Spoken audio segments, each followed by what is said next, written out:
Bali guys, ngayong araw nga pala ituturuan ko kayo kung paano mag-breed ng betta fish. Handang-handa na nga pala tong ating mga betta para makapagpadami. Kaya naman tapusin niyo tong ating video para meron tayong matutunan. Ililipat ko na nga rin pala si Bukol na mas malaking lalagyan. So paano guys? Tara!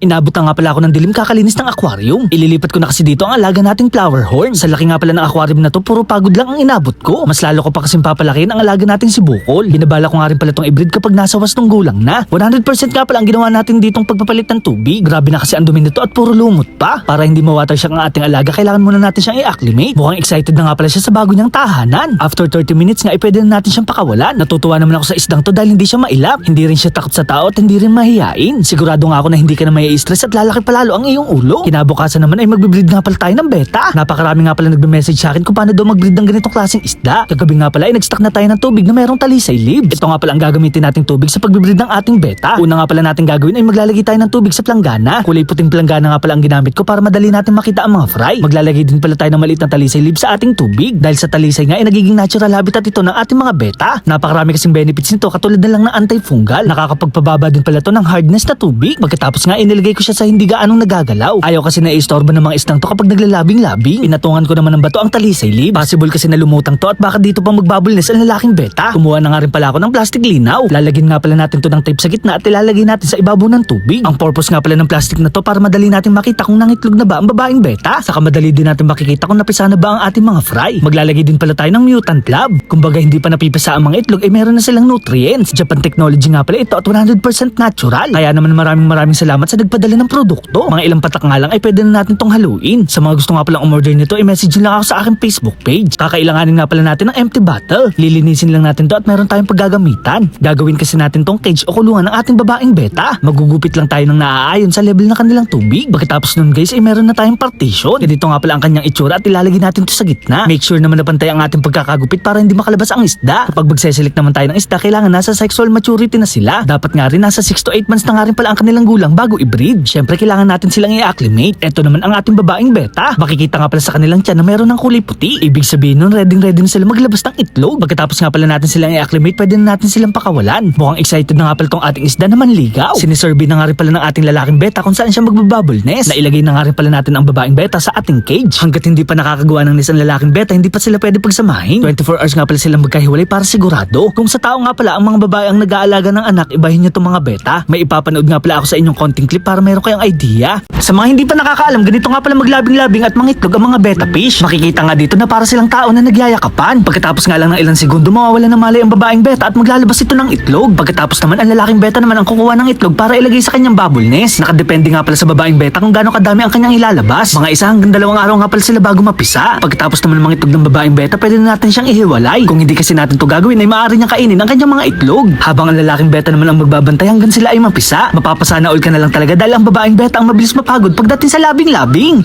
Char! Diba guys, napakadali lang mag-breed ng betta. Hindi ko nga pala nakalimutan na kailangan natin silang takpan. Lagyan lang natin sila ng konti siwang para sila ay makahinga. So paano guys, hanggang dito na lang. Maraming salamat sa panonood. Paalam! Yeah!